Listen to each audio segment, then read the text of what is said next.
Right side. Coach Brandon Cristal from KOA here in Denver. Can you kind of, I don't know, figure out why do you think your starters that weren't Joker struggled scoring, I guess? Well, I don't think that's the biggest question. Now, let's talk about effort.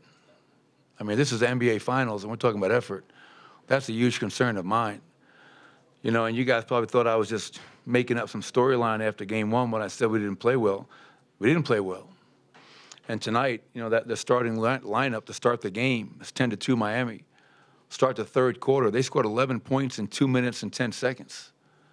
And we just got, you know, we had guys out there that were just, whether feeling sorry for themselves for not making shots or thinking they can just turn it on or off.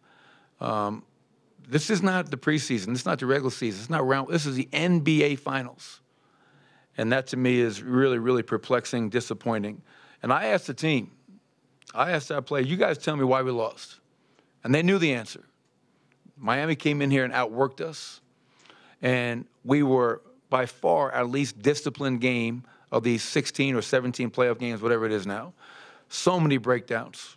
And they exploited every one of those breakdowns and scored. So if we're going to try to go down there and regain control of this series and get home court advantage back, we're going to have to outwork Miami, which we didn't do tonight, and our discipline is going to have to be off the charts. Mike here on the left. Mike Singer with the Denver Post. You mentioned the breakdowns. 17 of 35 from three, Miami shot. I mean, how many of them were defensive breakdowns? You seem to call timeout on several of them. Maybe it's some miscommunications. Oh, there's no maybe. Oh, there was definitely miscommunication. There was game plan breakdowns, personnel breakdowns.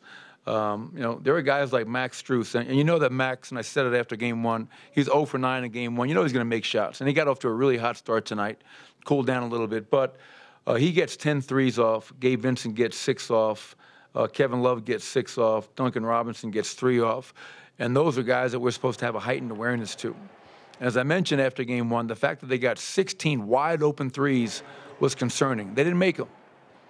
And so we got lucky in game one. Tonight they made them. So it was definitely a breakdown in communication. It was definitely a breakdown in our game plan. And like I said, we just were not nearly as disciplined as you need to be in the NBA Finals. Third row on your right. Coach Dan Devine, Yahoo Sports. It seemed like you had some success earlier in the game, smothering that Bam Robinson DHO, and it seemed to give you a lot more trouble in the fourth quarter. I'm wondering what changed in terms of the way you were approaching that or the guys who were executing it. Well, I'd have to watch the film. I mean, give them credit. They play with tremendous pace, and they never let up. And so we got to make sure we're doing a better job of getting our energy up and not letting them outwork us and create separation and how to kind of put us in a spin cycle, which they did quite a few times. I mean, fourth quarter defense, I felt for 3 quarters tonight, actually, the defense was pretty good. I believe going into the fourth quarter, they were shooting 43%. But in the fourth quarter, you give up 36 points on 69% from the field. That's not going to cut it, man. That's not going to cut it. Back left. Michael Young, ESPN. How did they make everything such a struggle after that big run in that first, second quarter? It looked like they were content to let Jokic kind of score and take away everybody around it. But how did they make everything such a struggle in the offensive end? Well, I felt, you know, I felt the way Nikola closed that third quarter was tremendous. You know, I mean, it kind of got us a little bit of rhythm going into that fourth quarter, gave us a little bit of breathing room, and then they started the fourth quarter 13-2. You know, to me, the wheels fell off, really fell off to start that fourth quarter. And they were getting whatever they wanted, threes, layups, and that allowed them once again to sit back in their zone offense, slow the game down. And we had a hard time getting stops, and then we had a hard time getting made baskets on the other end. So our defense has to be a hell of a lot better. That's 2 fourth quarters now in game 1 and 2 where our fourth quarter defense has been non-existent. Right here in the front. Coach Mateo Mayorga, 5 Reasons Sports. Sticking with the three-point shooting, how much higher do pickup points have to be against Miami's three-point shooters following up in the series?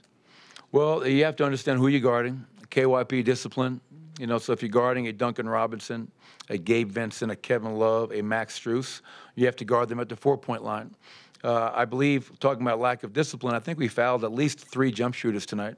So then you have to have the discipline to contest without fouling, getting a hand up, giving them a place to land, whatever it may be. So, you know, Jamal had a great look at the end, you know, and And I told the guys, if we would have won this game tonight, we would have stole one. And it didn't happen. The shot didn't go in, and we lose by 3 points. But, yeah, the three-point line is a huge concern coming in. The number one three-point shooting team in these playoffs, and did a decent job in game one by the numbers. But tonight, they buried us. Chris? Yeah, Chris Thomas in Denver Gazette. Everybody, you've been so good at home in these playoffs. Everybody talks about the altitude, all that kind of stuff. How surprised were you that they had the final closing kick there tonight?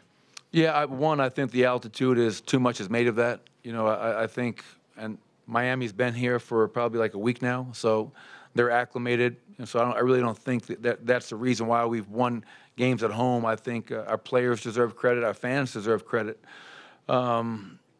But yeah, they came out in that fourth quarter with a huge sense of desperation, and we didn't match that. Once again, 13-2 start.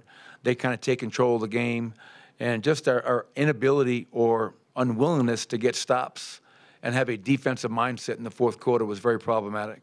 I mean, again, the numbers speak for themselves. 36 points in the fourth quarter on 69% is going to make it really hard to win a game in the NBA Finals. Last two over here. Mike Singer, Denver Post. You said Jamal got a good look at it. Did you at all consider calling a timeout there, or do you like it when it's in transition and you can kind of scramble the defense and maybe catch them a little bit? Yeah, I think it's dependent upon the situation, and their half-court defense was giving us a lot of trouble in that fourth quarter, and you take a timeout, you let them get set, you let them review whatever play they think that we're going to run, and there's a great chance that we don't get a quality shot like Jamal got, which was online, and from my perspective, looked like it had a great chance of going in. And we've seen Jamal make shots like that before. So some nights, yeah, I think, we can take the timeout. Other nights, give our guys the freedom to get out and run. But with how well they were guarding in that quarter and how hard it was for us to generate great looks, I felt in that transition we're going to have the best chance to get the look that we wanted. Last question, Michael, second row here. Michael Pino, The Ringer. 28 shots and a postseason low, 4 assists for Jokic. Was that something Miami did defensively or just guys missing shots? Well, probably a combination. You have to give them credit. And we scored 108 points, 52 from the field, 14 turnovers for 19 points. That's a concern in the fourth quarter, 4 for 10. But I trust Nicole. He's going to read the game. He's going to read how he's being guarded. And he's also going to pick the spots where he knows, regardless of how he's being guarded, we need him to score and be aggressive and look to score. So whether it's 41 points, only 4 assists, or it's 25 points and 15 assists, Nicole, the one thing I trust about him is that he's going to make the right read time and time again. Thank you, Coach. Thanks, everybody.